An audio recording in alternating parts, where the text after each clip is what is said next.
حضرت عیسیٰ علیہ السلام کے پاس ایک شخص آیا، کہنے لگا میں نے آپ کے ساتھ رہنا ہے، میں نے ہمیشہ آپ فرمانے لگے میں ضرور ساتھ رکھوں گا پر دنیا داری کا مطالبہ نہ کرنا۔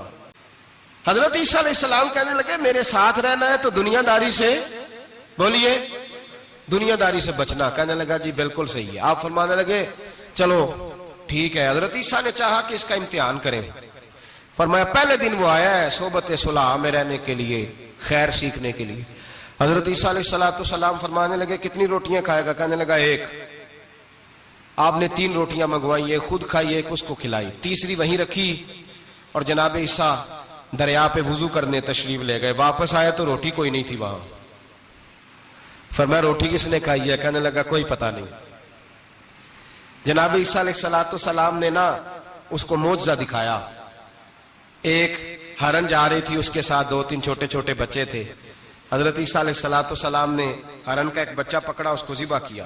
ہرن بھی کھڑی ہو گئی، باقی بچے بھی کھڑے ہو گئے۔ ذبح کیا اور ذبح کر کے اس کا گوشت بھونا، اس کو بھی کھلایا، خود بھی اتنا کھایا کہ سیر ہو گئے، ڈکار آنے لگے۔ فرمایا کھایا نا تم نے؟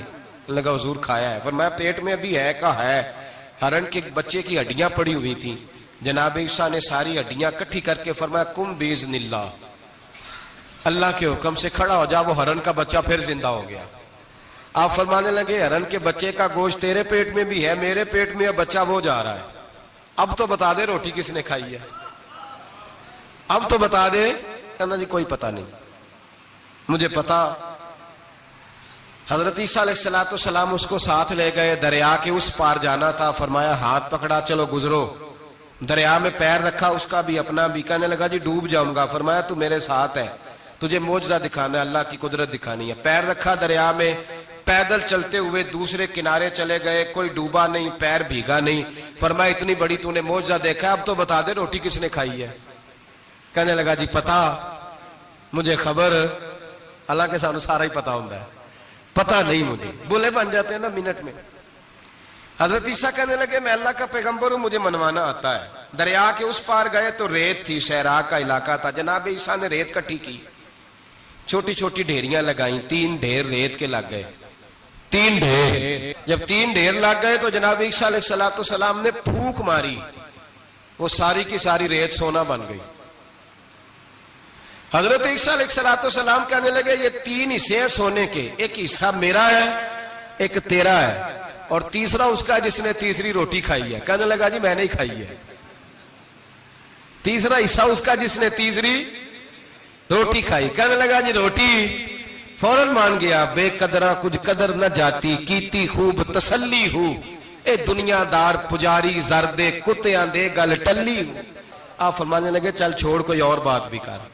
نہیں جی نہیں، وہ فلانی شے بھی میری۔ آپ فرمانے لگے یہ بتا تجھ سے پہلے کس کی تھی؟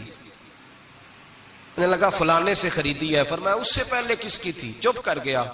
آپ فرمانے لگے، کہنے لگا جی میں نے ہی کھائی ہے روٹی۔ تو حضرت عیسیٰ کہنے لگے تو نے ظلم کیا، نبی کی صحبت پر تو نے ایک روٹی کو فوقیت دی، ایک روٹی، اور مجھے دھوکہ دیا اللہ کے پیغمبر کو۔ فرمایا جا، میں نے مال کا کیا کرنا ہے، سارا ہی سونا تیرا ہے، 3 ڈھیریاں تو ہی رکھ لے۔ حضرت عیسیٰ کہہ کے گزرے تو پیچھے سے ڈاکو آ گئے،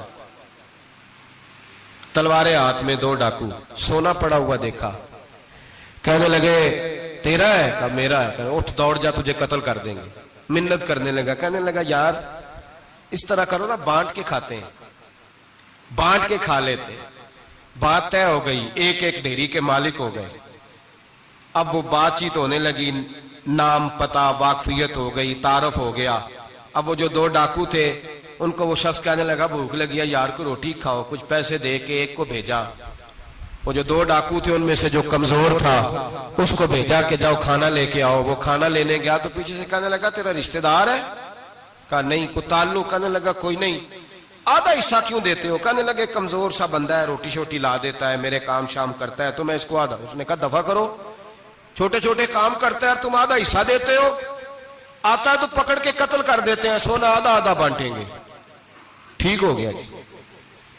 وہ جو روٹی لینے گیا تھا وہ بھی کہنے لگا مجھے تو نوکر سمجھا ہوا ہے نا، کھانے میں لاؤں، پانی میں لاؤں، بستر میں بچھاؤں، آج اتنا سونا ہاتھ آیا، بڑا ڈاکہ لگا، ان کو قتل کرتا ہوں نا دونوں کو، تو سونا میں قبضے میں کرتا ہوں۔ اس نے بھی دھوکہ دینے کا ارادہ کیا، کھانے میں زہر ملایا۔ امام راضی فرماتے ہیں وہ زہر ملا کھانا لے کے پہنچا، روٹی رکھی تھی، ان دونوں نے یک بارگی حملہ کیا، اسے قتل کر دیا، قتل کر کے لاش دریا میں پھینکی، مست ہو کے کھانے لگے۔ جب سیر ہوئے تو پھر پیٹ کٹنے لگا، انتڑیاں ٹوٹنے لگی، ناک منہ کان ہر چیز سے خون نکلنے لگا، چیخے مارتے کوئی سارا سونا لے لے ہمیں بچا لے، سارا کچھ لے لے جان بخش دے، رونے لگے تڑپنے لگے، لیکن اب کوئی بچانے نہیں آیا، کوئی داد رسی کو نہ آیا۔ تینوں لاشیں ایک دریا میں، دوسری وہاں، مر گئے، مردہ ہو گئے۔ حضرت عیسیٰ علیہ السلام چند گھنٹوں کے بعد گزرے تو لوگوں نے کہا حضور یہ کیا ہے؟ فرمایا دنیا داری کا انجام، لالچ کا انجام، دھوکے کا انجام، فریب کا انجام۔ دھوکے سے اکٹھا کیا ہوا مال وہ پڑا ہے سامنے، لیکن اس کے منہ سے چند نوالے نہیں اتر رہے۔ میرے نبی پاک صلی اللہ علیہ وسلم نے فرمایا اپنے بھائی کی مدد کر، چاہے وہ ظالم ہو یا مظلوم ہو۔ تو صحابہ نے کہا حضور ظالم کی مدد کیسے کریں؟ فرمایا اسے ظلم سے روک دو، یہ تمہاری مدد ہوگی اس کے حق میں، اسے منع کرو ظلم سے۔ کیا تو یہ مرد ہونے کی علامت ہے کہ میرا بھائی آ گیا تو جیسے کہے گا میں نے ویسے کرنا ہے؟ اس کا ہاتھ پکڑ، اسے منع کر، یہ تیری مردانگی کی علامت۔ میرے نبی پاک علیہ الصلوۃ والسلام نے فرمایا میرا مومن کبھی کسی کو دھوکا، اس کے مزاج میں دھوکا نہیں ہوتا، فریب نہیں ہوتا، فریب نہیں۔ ہمارے یہاں ایک اور بات بھی اب بڑی عام ہے، اتنے لمبے آرٹیکل چھپے ہیں، کبھی کتابیں کھول کے پڑھو کہ ہم اسلام کی رسوائی کا کتنا سبب بن رہے ہیں۔ یورپ پہ نوجوان گئے اور ان عورتوں سے نکاح کیے صرف نیشنلٹی لینے کے لیے۔ کیا نیشنلٹی لینے کے لیے غیروں سے دھوکا کرنا جائز ہے؟ میرے نبی پاک صلی اللہ علیہ وسلم بدر میں تھے، دو صحابی آ رہے تھے، دونوں بہادر صحابی تھے، رستے میں ابو جہل سے ملاقات ہو گئی۔ ابو جہل کہنے لگا تم جا رہے ہو اپنے نبی کے ساتھ جنگ میں تعاون کرو گے؟ وہ صحابہ کہنے لگے نہیں ہم تو ویسے جا رہے ہیں، ہم بالکل بھی جنگ نہیں کریں گے۔ کا وعدہ کرتے ہو؟ کا وعدہ کرتے ہیں۔ وہ دونوں آ گئے حضور کے پاس، یا رسول اللہ صلی اللہ علیہ وسلم ہم آ رہے تھے اور ابو جہل ملا ہے، ہم نے وعدہ کر لیا ہم جنگ نہیں لڑیں گے۔ 313 لوگ تھے اور ایک آدمی کی ضرورت تھی۔ کہا حضور کافر سے وعدہ کیا ہے، کافر سے۔ نبی پاک نے فرمایا تم ہتھیار نہیں اٹھاؤ گے، وعدہ کافر سے کیا پر کیا تو ایک مومن نے ہے نا۔ ایک شمون نام کے بزرگ تھے، بنی اسرائیل سے تعلق تھا، بڑی عبادت کرتے تھے، 1000 سال عبادت فرمائی، ساری رات نفل پڑھتے، سارا دن روزہ رکھتے، اور پھر روزہ رکھ کے تو کافروں سے جہاد کرتے، ساری زندگی جہاد میں گزاری، جس جنگ میں گئے اللہ نے فتح عطا فرمائی۔ یہ ذرا سوچئے کہ جس کا تذکرہ میرے نبی پاک فرما رہے ہیں وہ کتنا بڑا آدمی ہوگا۔ ولی اگرچہ بنی اسرائیل کے تھے لیکن اتنا زبردست ان کا جہاد کرنے کا طریقہ تھا، بڑا جہاد کیا، بڑی انہوں نے، کافر بڑے پریشان تھے کہ بندہ قابو نہیں آتا، بڑی دور تک بات گئی، بڑی جد و جہد کی، لیکن حضرت شمون علیہ رحمہ بنی اسرائیل کے ولی تھے، قابو نہ آئے، آخر ان کی بیوی کو خریدا۔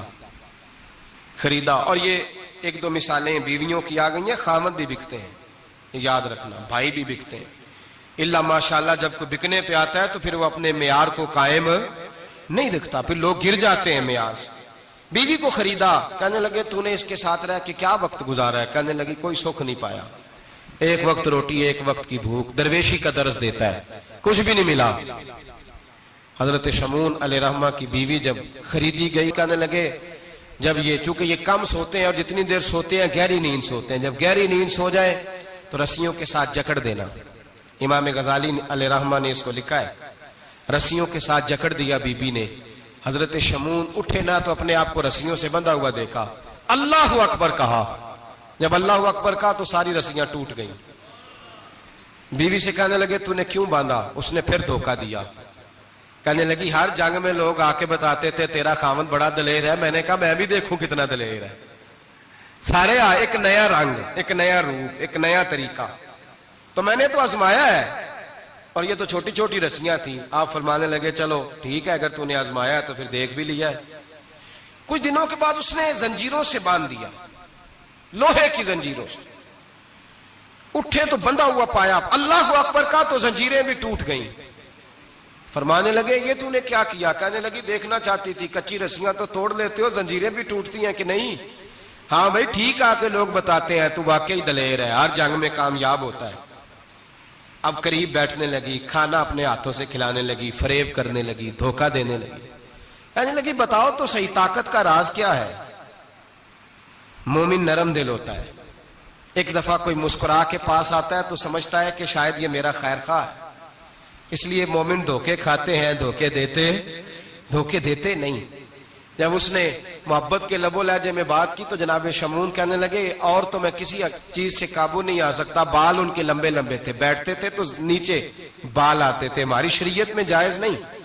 نبی پاک صلی اللہ علیہ وسلم نے زلفے کانوں تک کی اجازت دی ہے، کندھوں تک کی اجازت ہے، کندھوں سے نیچے بال آئے تو حرام لکھا ہے اعلیٰ حضرت نے، کندھوں سے نیچے جائز نہیں۔ ان کے بال بڑے لمبے تھے، بیٹھتے تھے تو نیچے دب جاتے تھے۔ حضرت شمعون کہنے لگے مجھے دنیا کی تو کوئی طاقت نہیں باندھ سکتی، ہاں میرے بالوں سے مجھے باندھ دیا جائے تو پھر نہیں میں اٹھ سکتا۔ بس اس کے ہاتھ بات آ گئی، اس نے کھانا بھی کھلایا، اس نے بستر بھی بچھا کے دیا، پیر بھی دبایا، جب سو گئے تو اس نے ان کے بالوں سے انہیں باندھ دیا اور کافروں کو جا کے بتایا کہ آج نہیں کھول سکے گا۔ جب اٹھے تو بندھا ہوا دیکھا، بیوی کی طرف دیکھا، کہا تجھے خیال نہیں آیا کھول دے؟ کہنے لگی ساری زندگی غربت دی تو نے، یہ دیکھ مجھے ہیرے ملے ہیں، کنگن ملے ہیں، یہ دیکھ میرے کانوں میں ہیرا، سونا، چاندی، ہر چیز، چل جا، تیرا کیا کرنا ہے؟ ساری رات عبادتیں، سارا دن تو ذکر فکر اور جہاد میں گزار دیتا۔ دھوکہ دیا۔ ان کافروں نے آ کے ستون کے ساتھ چارپائی اٹھائی اور ستون کے ساتھ کھڑی کی، پھر رسیوں اور زنجیروں سے باندھا، اللہ کے ولی کا سب سے پہلے ناک کاٹا، پھر تلوار کے ساتھ کان کاٹے، پھر آنکھیں نکالی۔ جب زبان کاٹنے لگے تو انہوں نے اللہ کو آواز دی، کہا میرے مولا میں کوئی لاوارث ہوں کہ کوئی مجھے دھوکہ دے اور اس انداز میں قتل کر دے؟ مولا میں دھوکے کھاتا رہا، میں کوئی لاوارث تو نہیں؟ جب یہ دعا فرمائی تو پھر بجلی چمکی، پھر اللہ کا قہر برسا۔ امام غزالی فرماتے ہیں وہ کافر جو آئے تھے وہ جلے، اس طرح جلے کہ ان کی ہوا بھی اڑ گئی۔ اب وہ بی بی دوڑی آئی اور پیروں میں بیٹھی کہنے لگی بخش دو۔ آپ فرمانے لگے ساری زندگی میں تیرے دھوکے کھاتا رہا، اب اللہ کی لاٹھی چلنے لگی ہے، اس کی آواز نہیں ہوتی، اب تو خدا کے حوالے ہے۔ پیروں سے آگ چلی، کہنے لگے وہ دیکھنا سونے سے کہہ تجھے بچائے، وہ جو تیرے ہاتھوں میں ہیرے کے کنگن ہیں انہیں کہہ تیری حفاظت کرے، اب وہ جو تیرے کانوں کے اندر سونے چاندی کی بالیاں اور کانٹے ہیں اور جھومر ہیں ان کو کہہ تجھے نجات دلائے۔ جلتی رہی، تڑپتی رہی، چیختی چلاتی رہی، اور اس طرح چیخی کہ وہ خاک بنی، ہوا میں اڑی۔ اللہ نے اپنے ولی کی آنکھیں بھی دوبارہ عطا فرما دی، کان بھی دوبارہ عطا فرما دیے۔ اللہ تبارک و تعالیٰ نے پہلے سے زیادہ طاقت دی۔ وہ جب باہر نکلے تو اعلان کر رہے تھے لوگوں دیکھو دھوکہ والے جل گئے، تباہ ہو گئے، نام و نشان مٹ گیا، اور مجھے دھوکہ دیا گیا تھا تو اللہ نے مجھے پہلے سے زیادہ طاقتیں عطا فرما دی۔